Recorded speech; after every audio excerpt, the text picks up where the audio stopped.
एक बार की बात है, एक छोटे से गांव में मीरा नाम की एक युवा लड़की रहती थी। मीरा पढ़ाई में तेज थी, लेकिन उसकी असली प्रतिभा कला में थी। वह रंगों के जादू से साधारण सी चीज़ों को खूबसूरत चित्रों में बदल देती थी। गांव के लोग उसकी कला के मुरीद थे, पर मीरा को लगता था कि उसकी कला का कोई दायरा नहीं है। वो अपनी कला को दुनिया के सामने लाना चाहती थी। एक दिन शहर की यात्रा पर मीरा को एक अनोखी सी दुकान दिखाई दी। दुकान का नाम था विचारों की दुकान, शॉप ऑफ थॉट्स। दुकान पुरानी और रहस्यमयी लग रही थी, पर मीरा को रोक न सकी। अंदर जाने पर वह हैरान रह गई। दुकान के अंदर दीवारों पर अजीबोगरीब चीज़ें टंगी थीं। टूटे हुए खिलौने, फीके पड़े फूल, घिसे हुए जूते और भी बहुत कुछ। दुकान के बीचों बीच एक लंबी सी मेज पर एक बूढ़ा व्यक्ति बैठा था। उसकी आंखों में एक गहरा ज्ञान छिपा हुआ था। मीरा ने सावधानी से पूछा, आप कौन हैं? बूढ़ा मुस्कुराया, मैं विचारों का व्यापारी हूँ। यहाँ लोग अपने विचार बेचते और खरीदते हैं। मीरा को यह बात बड़ी अजीब लगी। विचार कैसे बेचे जाते हैं? बूढ़े ने बताया, हर विचार किसी न किसी चीज़ का प्रतिनिधित्व करता है। कोई नया आविष्कार, एक खूबसूरत कहानी या किसी समस्या का हल। ये सब पहले सिर्फ विचार ही होते हैं। यहाँ लोग ऐसे विचारों को बेचते हैं जिन्हें वो साकार नहीं कर पाते, और जो लोग उन विचारों को पूरा करने का दम रखते हैं वो उन्हें खरीद लेते हैं।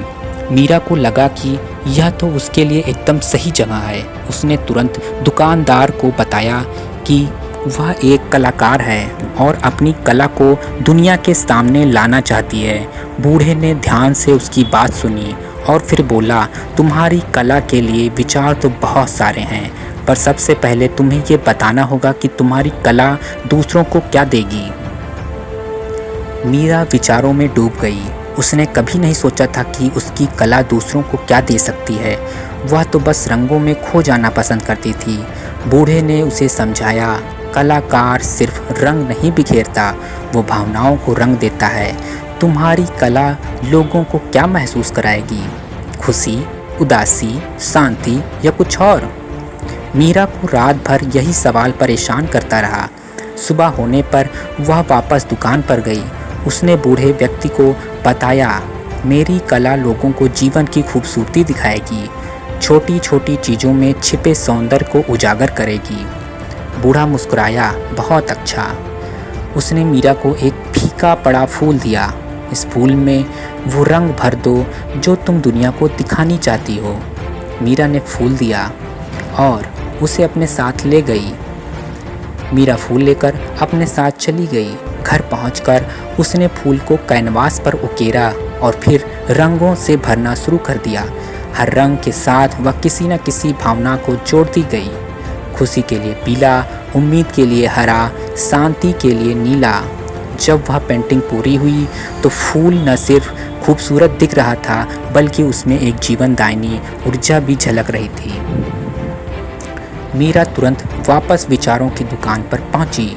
बूढ़े ने उसकी पेंटिंग देखी और उसकी आंखों में चमक आ गई। तुमने इसे जीवन दे दिया है, उसने कहा, और इसके लिए तुम्हें इनाम मिलेगा।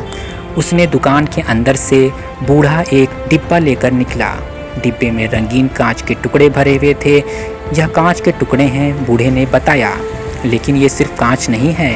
ये टूटे हुए सपनों के टुकड़े हैं। जो लोग अपने अधूरे सपनों को यहाँ छोड़ जाते हैं, तुम्हारी कला में इन टुकड़ों को जोड़ने की शक्ति है।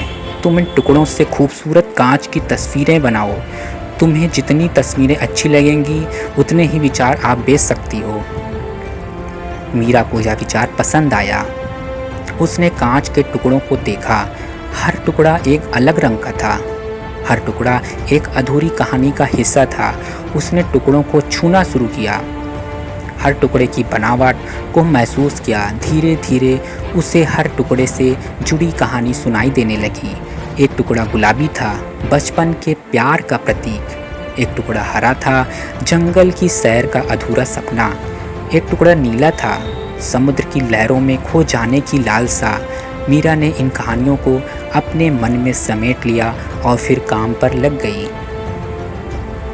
हफ्तों तक मीरा ने खूब मेहनत की। उसने कांच के टुकड़ों को मिलाकर खूबसूरत तस्वीरें बनाई।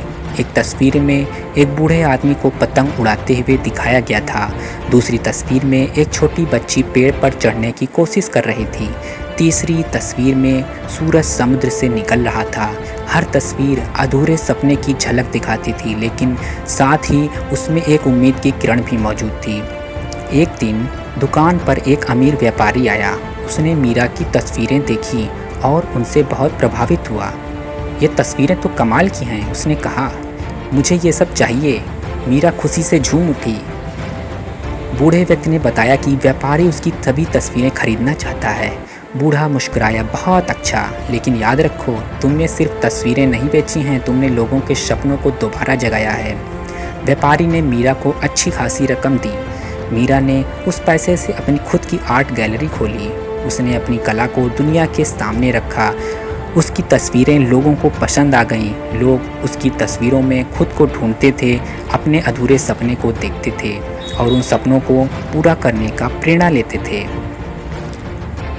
कुछ समय बाद मीरा ने वापस विचारों की दुकान जाने का फैसला किया। दुकान पहले जैसी ही थी, मगर बूढ़ा दुकानदार अब वहाँ नहीं था। उसकी जगह पर एक जवान लड़की बैठी थी। मीरा को देखकर लड़की मुस्कुराई। आपको याद है, आपने एक बार फूल पेंटिंग बनाई थी? मीरा हैरान रह गई। हाँ, याद है, लड़की ने बताया। वह पेंटिंग मुझे मिली है। उस पेंटिंग को देखकर मुझे अपनी ज़िंदगी का रास्ता मिला। मैं भी एक कलाकार बनना चाहती हूँ। क्या आप मुझे एक शिष्या की तरह मानेंगी? मीरा खुशी से झूम उठी। उसने लड़की को गले लगा लिया। बिल्कुल, यही तो इस दुकान का असली मकसद है, विचारों को साझा करना, सपनों को जगाना और दूसरों को आगे बढ़ने में मदद करना।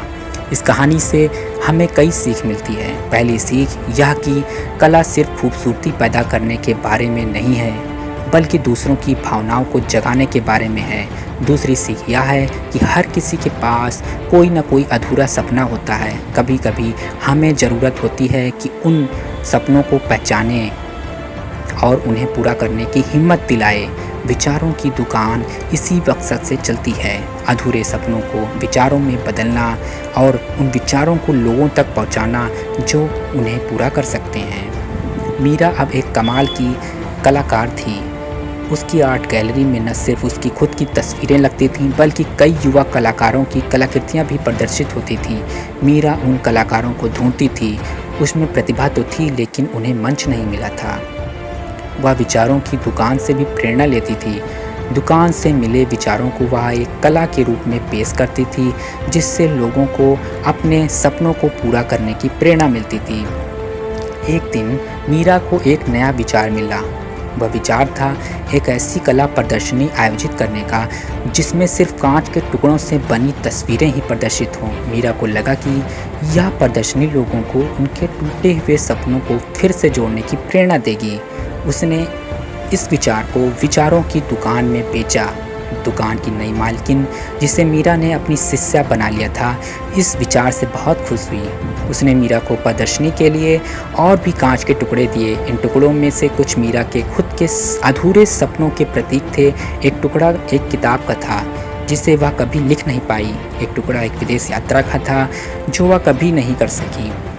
प्रदर्शनी का दिन आ गया। गैलरी में बहुत से लोग आ गए। मीरा की बनाई हुई तस्वीरों के अलावा कई युवा कलाकारों को भी तस्वीरें थीं। हर तस्वीर एक कहानी सुनाती थी, एक अधूरे सपने की झलक दिखाती थी। लोग प्रदर्शनी को देखकर भावुक हो गए। कुछ लोगों की आंखों में आंसू आ गए, कुछ लोग मुस्कुराने लगे। मीरा ने देखा कि एक बूढ़ा आदमी एक तस्वीर के सामने खड़ा है। तस्वीरों में एक आदमी पतंग उड़ा रहा था। बूढ़े आदमी की आंखों में मीरा को उदासी के साथ साथ खुशी भी झलकती हुई दिखाई दी। मीरा बूढ़े आदमी के पास गई और पूछा, आपको यह तस्वीर कैसे लगी?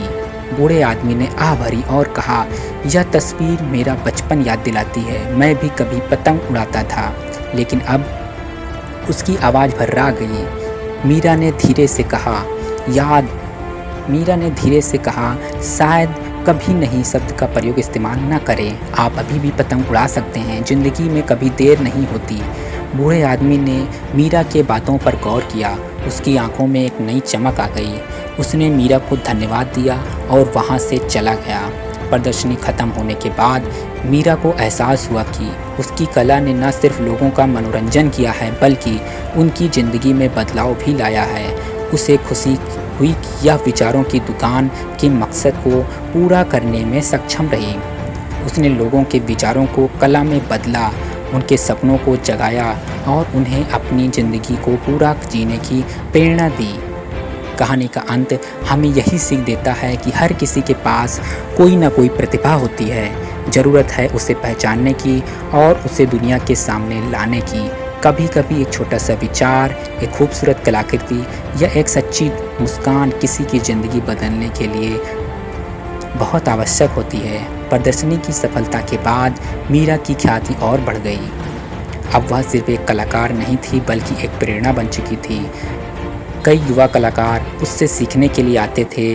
मीरा उन्हें सिर्फ कला की बारीकियां सिखाती बल्कि विचारों की दुकान के बारे में भी बताती थी। वह उन युवाओं को प्रोत्साहित करती थी कि वे दुकान जाकर अपने अधूरे सपनों या दिल में छुपे विचारों को बेचें। कहानी का यही अंत है, लेकिन मीरा की यात्रा भी खत्म नहीं हुई है। वह लगातार नए विचारों के साथ आगे बढ़ रही है। वह इस बात को अच्छी तरह जानती है कि सफलता को कोई शॉर्टकट नहीं होता। सफलता के लिए मेहनत, लगन और निरंतर प्रयास की ज़रूरत होती है।